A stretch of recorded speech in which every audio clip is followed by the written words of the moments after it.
Muy buenos días, buenas tardes y buenas noches.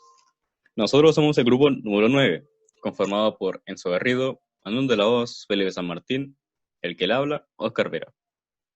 Somos alumnos de Ingeniería Civil Plan Común, en el ramo Física 100, a cargo del profesor Claudio Figueroa. Primer proyecto integrador. Como nombre le tenemos Odisea al espacio, el cual trata del análisis del ascenso de un transportador espacial. Nuestra motivación al escoger este tema fue debido a nuestros gustos e intereses en la física y matemática, además de cómo es el funcionamiento, que para la mayoría era desconocido.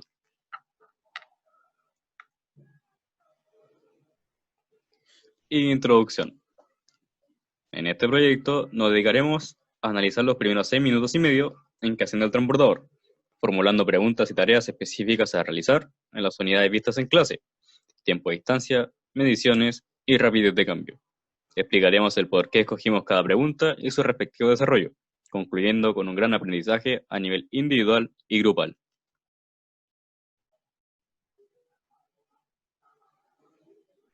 Unidad 1. Tiempo y distancia. En esta unidad vimos lo que serían los órdenes de magnitud. Estos órdenes de magnitud son muy útiles, ya que nos ayudan a visualizar un número que, por ser muy grande o ser muy pequeño, se dificulta su entendimiento.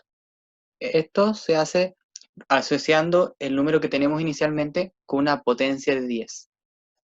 Entendido este concepto, nos planteamos el siguiente problema, que es cuáles son los órdenes de magnitud de las distancias que recorre el transbordador en los primeros 2 minutos.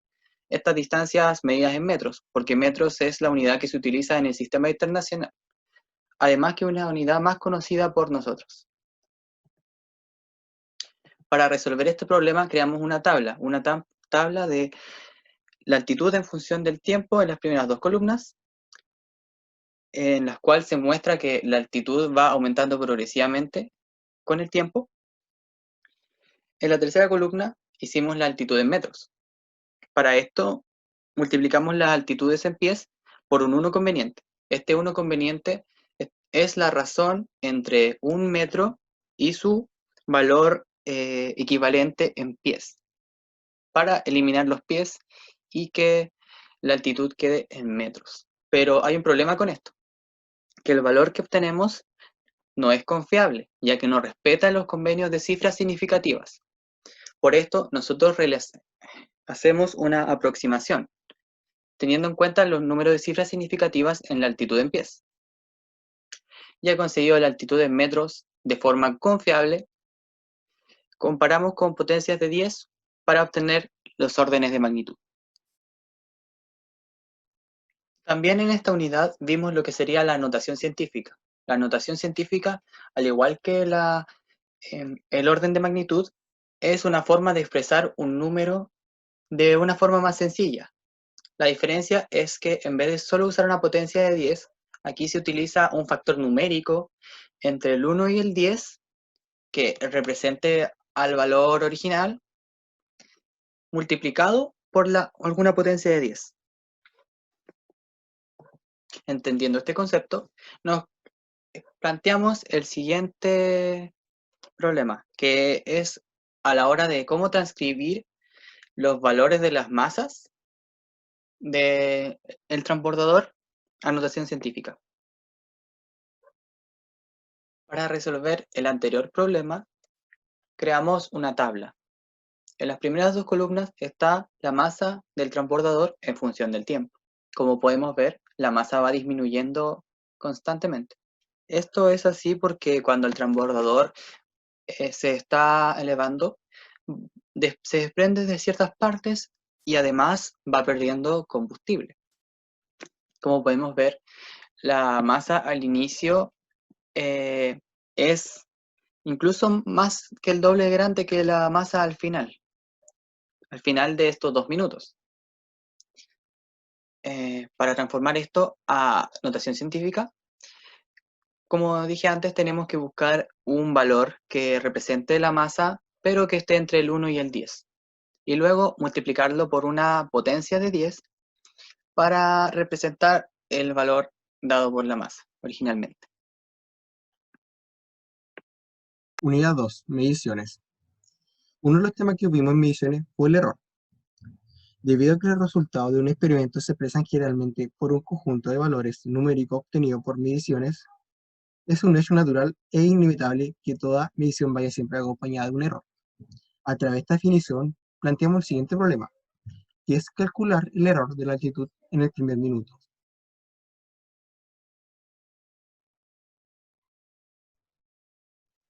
Para calcular el error, primero hay que saber cuál es la altitud en el primer minuto, la cual corresponde a 37.746 pies.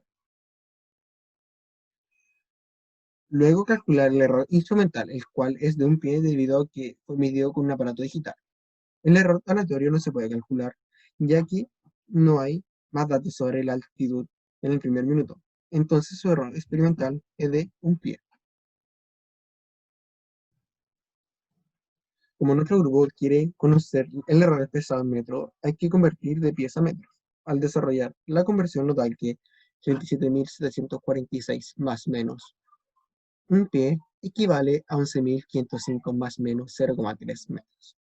Por lo tanto, en el primer minuto, la altitud es de 11.505 más menos 0,3 metros, donde 0,3 metros corresponde al error. Otro tema que vimos en mediciones fue la medición de volúmenes. Debido a que todos los objetos de la naturaleza ocupan espacio, tienen un volumen.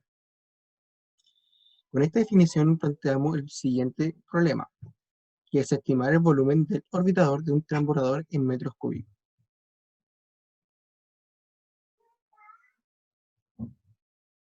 Para desarrollar este problema, primero buscamos información sobre la medida del orbitador, la cual la encontramos en una página llamada EQRED, en donde describe que la altura del orbitador es de 32,24 metros y su diámetro es de 4,6 metros.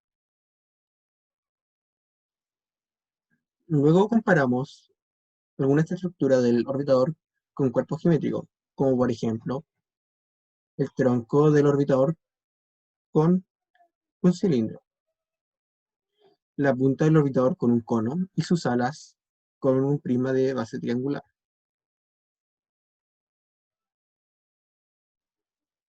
Primero vamos a calcular el volumen del cono. Para ello necesitamos saber su altura, la cual la calculamos a través de una razón 1/6, donde 1 corresponde a la altura del cono y 6 corresponde a la altura del orbitador, dándonos como resultado que la altura del cono corresponde a 4,58 metros. Para poder calcular el volumen del cono se necesita la fórmula, la cual es pi por radio al cuadrado por altura dividido en 3. Desarrollando esta fórmula nos da que el volumen del cono es de 25,37 metros cúbicos. Ahora calcularemos el volumen del cilindro, la cual igual necesitamos saber su altura. Se calcula su altura a través de una razón 5/6, donde 5 corresponde a la altura del cilindro y 6 corresponde a la altura del orbitador, dando un resultado 32,86 metros. Para poder calcular el volumen del cilindro, se necesita la fórmula, la cual es pi por radio al cuadrado por altura. Desarrollando esta fórmula y cambiando los datos nos da como resultado que el volumen del cilindro es igual a 542,8 metros cúbicos.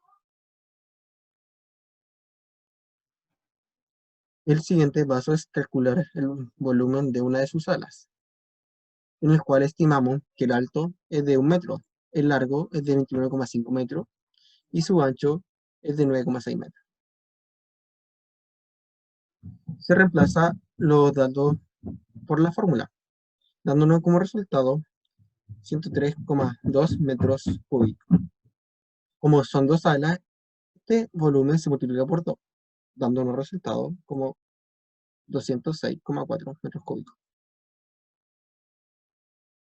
Para saber cuál es el volumen total del orbitador, hay que sumar el volumen del cono, el volumen del cilindro y el volumen de las dos alas. Al desarrollar esta suma, nos da como resultado el número 774,57 metros cúbicos.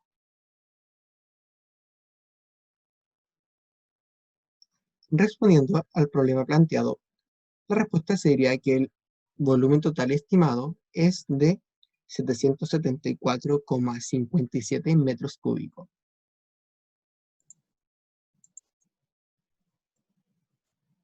Unidad 3. Rapidez de cambio.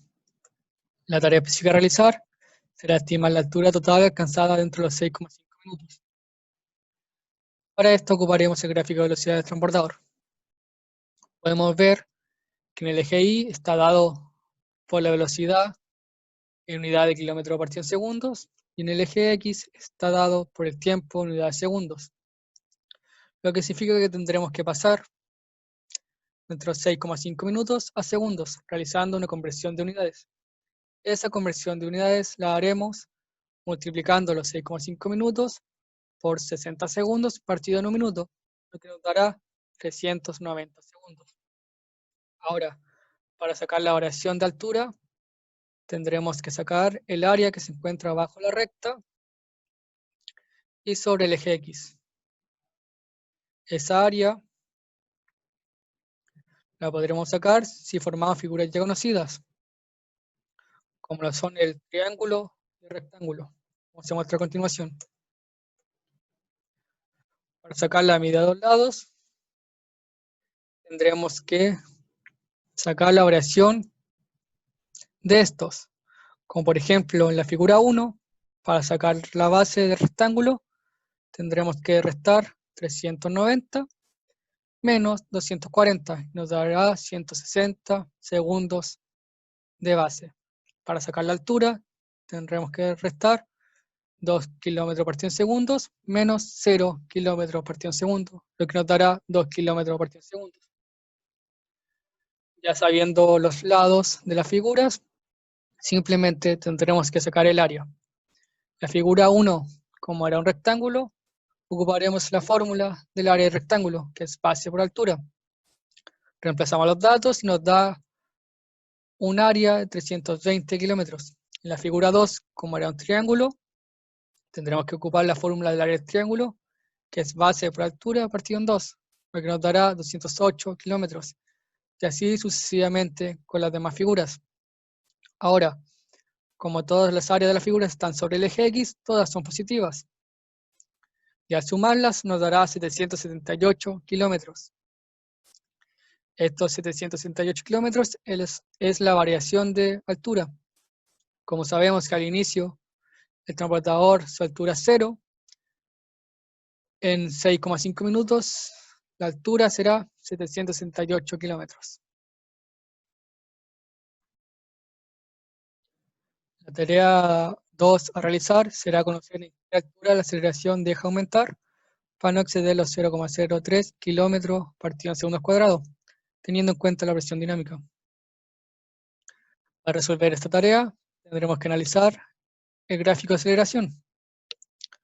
Nos podemos dar cuenta que la aceleración deja de aumentar en 3 instantes: en el instante 20 segundos, en el instante 90 segundos y en el instante 450 segundos.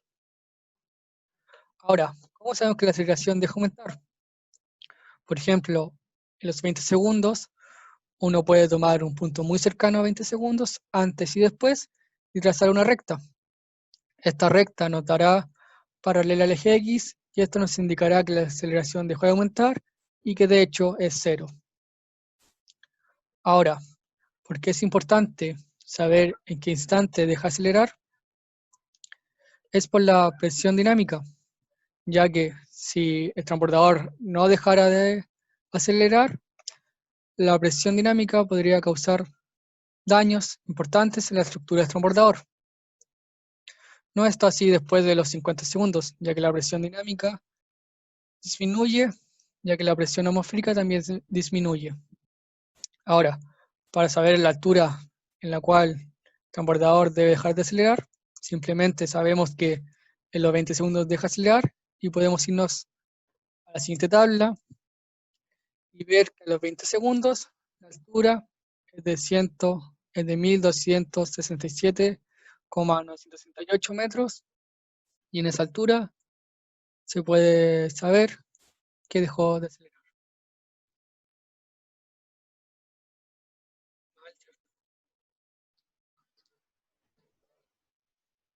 Finalizando este proyecto, agradecer a cada integrante por su ardua participación en este trabajo.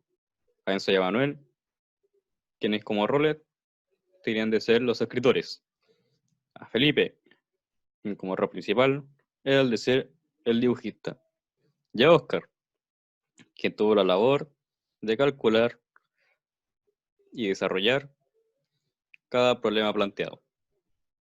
Agradecer a cada uno de ellos, ya que no solo se quedaron con sus respectivos roles, sino que además aportaron en el resto de áreas para llevar a cabo todo este proceso de mejor manera y eficiente. Como conclusión, nos llevamos lo mejor de este proyecto, ya que pudimos fortalecer nuestro conocimiento y adquirir otros nuevos. Pudimos fortalecer nuestros conocimientos en el cálculo de áreas, volúmenes, transformaciones de unidades, entre otros. Y tuvimos la oportunidad de aprender cosas como la velocidad que alcanza el transportador en cierto tiempo, la masa que va perdiendo en cierto tiempo el transportador y la aceleración en ciertos intervalos de tiempo. Muchas gracias por ver este video. Hasta pronto.